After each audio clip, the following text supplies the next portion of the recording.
as a country, we need a referendum. But we don't need a referendum like the one of my good friend Dr. Aukuru. To me, that is a sideshow. So the best thing ni kuunga mkono sisi ndio at least to regeze kamba. Our friend Okot refused to be on the same side with us. He refused when it really mattered historically to take part in a process which has never taken place in any other country in Africa. We in this region reject in totality the draft by Ekuru Aukot. That draft is dead on arrival. Na hiyo mambo ya bibi yao wakimaliza yao, waongee na yangu, waangalie yangu pia. Hiyo bibi yangu itakuja bunge, bibi ya bibi yao hukuje, ya huko tukuje, kwa hivyo kutakuwa na bills kama mingi ya kubadilisha katiba. Punguza Mizigo bill is saving the country 3.78 trillion. So if President Uhuru, in my view, want to fix all these problems, even want to go industrialization as he hopes to do, then I think you need to save money. Our court's proposal is very attractive, I must admit. It's extremely attractive to those who support devolution and devolved governments. And if it is that attractive, there is a high possibility that his proposals will pass all the stages except the one for referendum itself. That is an impossibility. The right to equality is in the Bill of Rights. It can never be reversed. Paka ile ambao watu waliotengeneza katiba hapa wakafikiri kwamba kuwe na kiti ambacho kitakuwa ni cha kina mama, saa hii watu wanapanga kukiondoa. Chetu sisi vigani? Hakuna referendum that tutaunga mkono kama inatoa viti za wamama. Hakuna referendum tutaunga mkono kama it does not take or have the interests of the women of this country into account. All right, so those are the voices, of course, reacting to what happened towards the end of last week. IEBC announcing that the Punguza Mizigo initiative has garnered 1.22 million signatures of registered voters, and now okaying it, clearing it for the next phase, which is to be tabled before county assemblies, 47 of them, and they consider it, and then should they agree with it, then the process continues to a referendum. First of all, Secretary General from the Third Way Alliance, Otienda says that's crap, takataka. Susan Kihika says it cannot succeed as long as it's scrapping the woman representative seat. And Duale says, yes, we need a referendum, but this one of our court, no, it's not it. What is your reaction to that? Well, Murkomen is very happy with this. First of all, I think Susan Kihika and the other lady member of parliament were talking about a different referendum. Punguza Mizigo bill, for those who have read the bill, is the only constitutional proposal, constitutional amendment proposal that is enhancing the women position. In fact, what we are abolishing or proposing to abolish is the tag woman rep and enhance that position to be a substantive member of parliament that is elected from the county, but the name is member of parliament, not woman representative. That has come with the negative connotation that you are just a flower girl, you know, you are just attending events and you have got no role. Number two, it is unfortunate that a leader like Duale can tell the community that if you pass, can tell the MCAs that if you pass Punguza Mizigo bill, they'll deal with you as a community. These are the enemies of devolution, because one of the objects of devolution was such that to ensure that the communities have a right to govern themselves, but most importantly, to further their development. Where is the development needed? The development in this country is needed in the wards. It is needed in the counties. And therefore, Duale is also wrong to say, because I listened to him keenly, that Punguza Mizigo bill wants to crap MCA position. No, in fact, Punguza Mizigo bill want to strengthen devolution by ensuring that instead of now having development at the county headquarters. The money getting at the county headquarters, and we don't know what it does. Let us take that money to the smallest devolved unit called the ward. That is the inclusivity that these Kenyans need. Where are the people of Kenya? Article 6. The territories of Kenya are divided into counties. And you know what? It is the people of Kenya that are in those counties, not goats. And therefore, for Duale to tell Kenyans that, you know, we are scrapping MCA, it's wrong. The other lady, let me just a minute. The other lady, Madame Cholet, I think also she doesn't know what she's talking about, because Punguza Mizigo bill is the only bill today that is proposing the amendment of the Constitution of Kenya in 2010 and is pro the women of Kenya. Because it is giving the women of Kenya a place to be equal. Article 27 talks of both elective and appointive. You know, not more than 2/3 shall be of one gender. But look, we are giving the women of Kenya a 50-50 opportunity. So that this problem that we are having in Parliament today, the problem that we are having with the cabinet, Uhuru Kenyatta's cabinet, will be long gone. Because if tomorrow President Kenyatta submits a list in Parliament that is not gender compliant, and then the women of Kenya who are also equal in measure in Parliament can say no, take it back, because it does not meet the requirement of gender role. I want us to take a look at at some examples of what the bill is saying, so that we get it clear. And we begin with those slides that indicate the content of the bill, and especially what Punguza Mizigo is. If we can have those slides. Right, so the referendum is being pushed by the Third Way Alliance, obviously. 1.2 million signatures were approved by the IEBC, and the bill will be submitted to the 47 county assemblies, and they have to consider it and make a decision within 90 days after submission. We can go to the next one that indicates the presidency. There's a proposal to scrap the 2 terms of 5 years and limit it to 1 term of 7 years. The president's salary is to be capped at, I believe, 50 times the pay of the least paid. Is it state officer or public officer? Sure, under the prudent use of public resources. Right. And I think that was picked from memorandum of no, let's just conclude on this. And then Parliament, it will be reduced or reviewed to reduce the members of Parliament from 416 to 147. And this to do with the 100 members at the National Assembly. They will be elected at the county level to 1 man, 1 woman. Those are 94. And then 6 will be nominated from special interest groups. Then that makes 100. At the Senate, there will be some review. If you could go to the next slide, at the Senate, there will be 47 senators elected from the counties, and the Senate will be the upper house. The MP salary will be pegged at 300,000, if I'm not mistaken, that is per month. Of course, there has been that conversation currently about the pay of a member of parliament. Then there's a suggestion to scrap the CDF, National Government Constituency Development Fund, and then to introduce Ward Development Fund, to peg county allocation. I believe it should be 35%, at least 35, and then to scrap the deputy governor's seats. The last one here is to do with the integrity and graft war. There is a proposal, or rather the bill seeks to achieve that graft cases will be dealt with within 30 days after being filed in court, and then life sentence for corruption convicts, and no presidential pardon for corruption convicts like it has been happening for other crimes. And then finally, the Auditor General reports will be used to bar suspects from holding public office. Should you be found that there's an adverse mention, then action is taken against you, and then there will be immediate removal from office of corruption suspects. I'm told there's another slide. Let's just look at that. The commission and independent bodies. The commissioners will be reduced from a maximum of 9 to a maximum of 5. The commissioners will serve on part-time basis, not full-time, and commissioners will earn allowances only, sitting allowances, nothing to do with a monthly salary like has been the case. So, Senator Olekina, so you've heard what the voices of the leaders have to do, and then you've seen the content of the bill. First of all, where do you stand?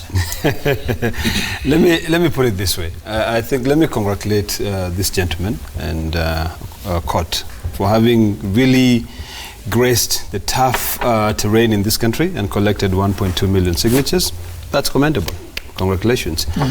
That just shows you that Kenyans are looking for change. Maybe not 100%, but Kenyans are looking for change.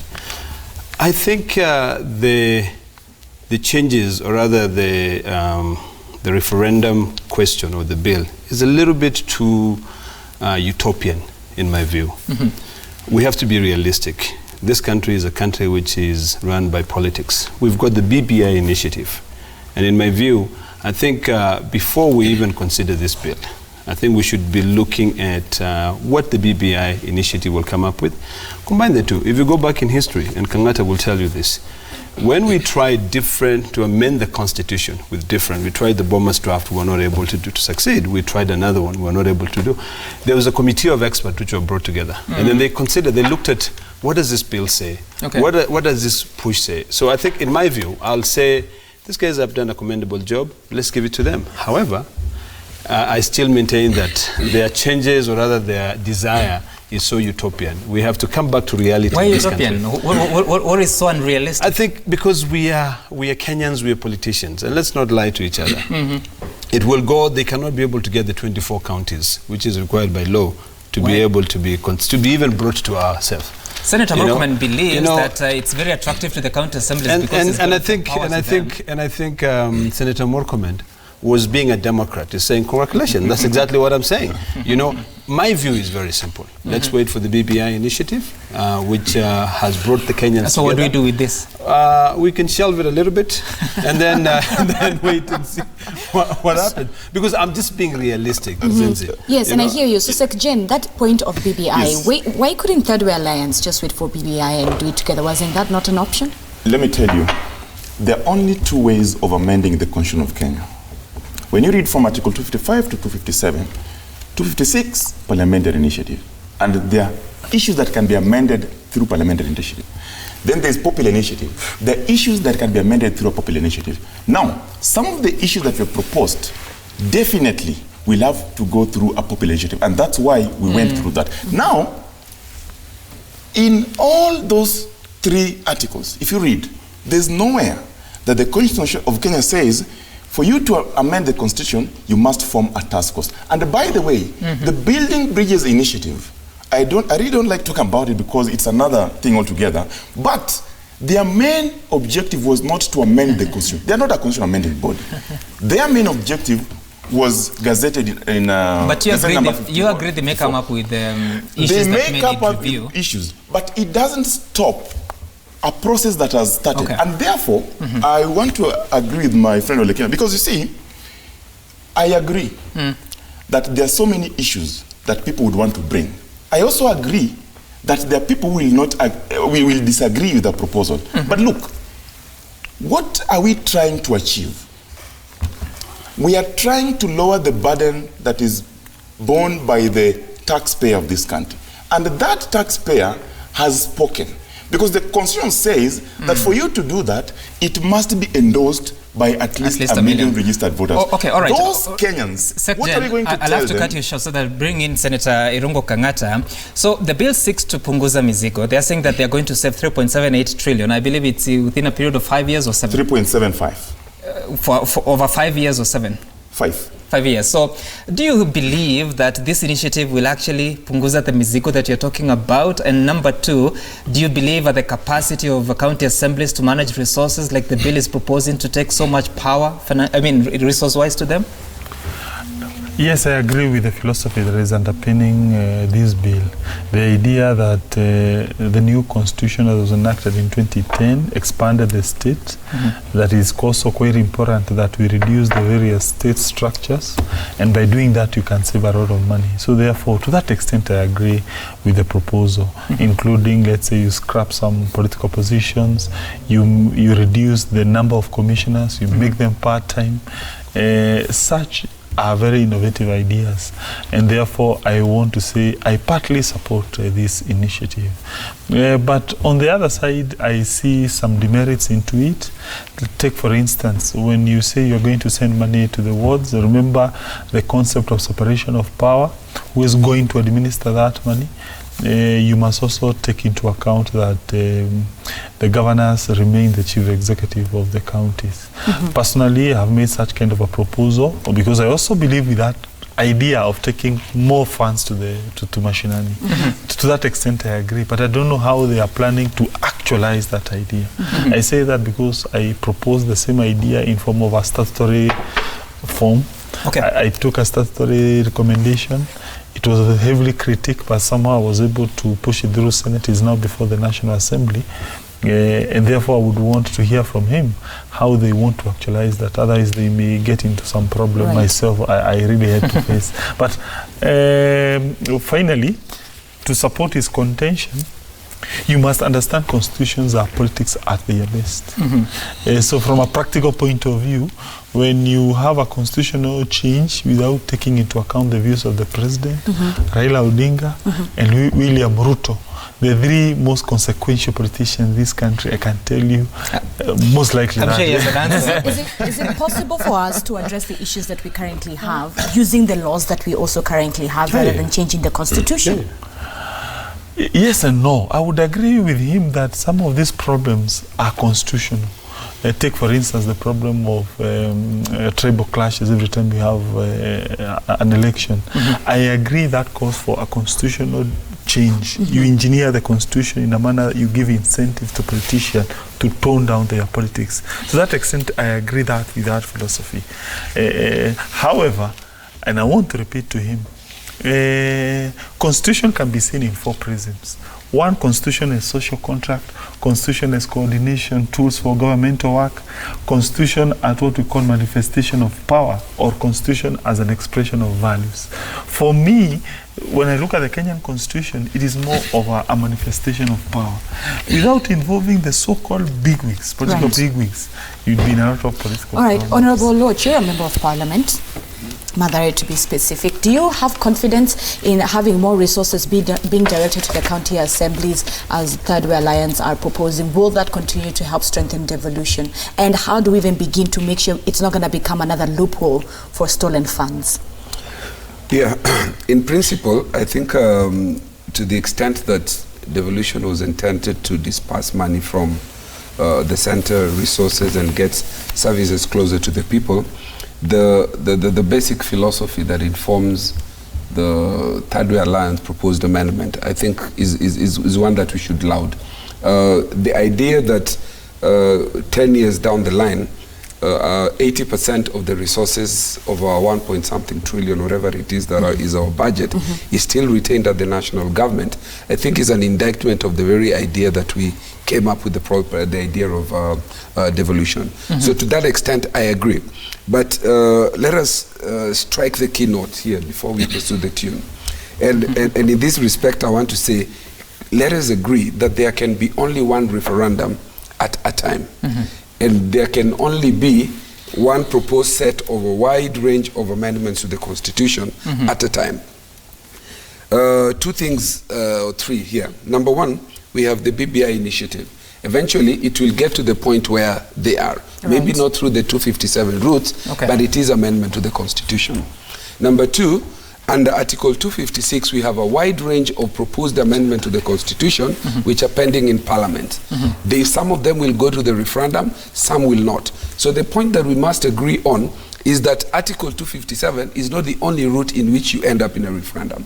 Parliamentary initiative, so long as the President determines or is advised that under Article 255, this is a referendum issues, it will go to a referendum. So the point is, which route do we use? So under parliamentary initiative, we have the Kamket bill. It touches on presidential term. I believe there is one that talks about MCAs and senators. I think there is one that probably, I don't know if there is one that removed term limits. I know in one of the committees that I sit, chaired by Jeremiah Kioni, Committee on Implementation of the Constitution, it has a wide range of proposals on the Constitution itself, and we'll be debating amongst ourselves, does this tinker with the executive and do we go to a referendum? For example, we have proposed that cabinet secretaries should come from Parliament. That will probably tinker with the structure of the executive. If the determination is made that this touches on the structure of the executive, we probably need to go to the referendum. There are lots of other initiatives. I have a proposal touching on Article 115 of the Constitution. I have seen the proposal that they have written, and I thought they would touch on the devil in that detail of 115. They have just scratched some surface of it, in which they are saying they want to deal with the issue of remove the word delegation, because now senators, the arrangement of how they vote and the term delegation is removed, and I think replaced with the one member. Yes, just from the county. But the devil in the detail in 115 is simply this. Right. You've seen that in the VAT bill. There is a wide range of bills that have come back to Parliament. The health bill, in which the President expresses reservation in a manner that touches on the very fundamental role of who is the lawmaker.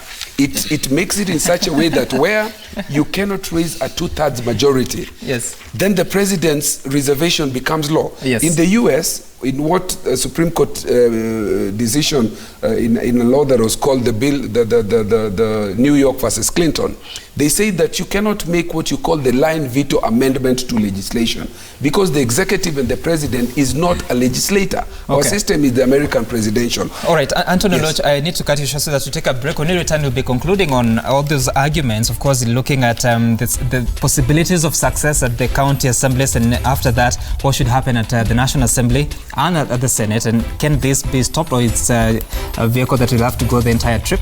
Back in a moment.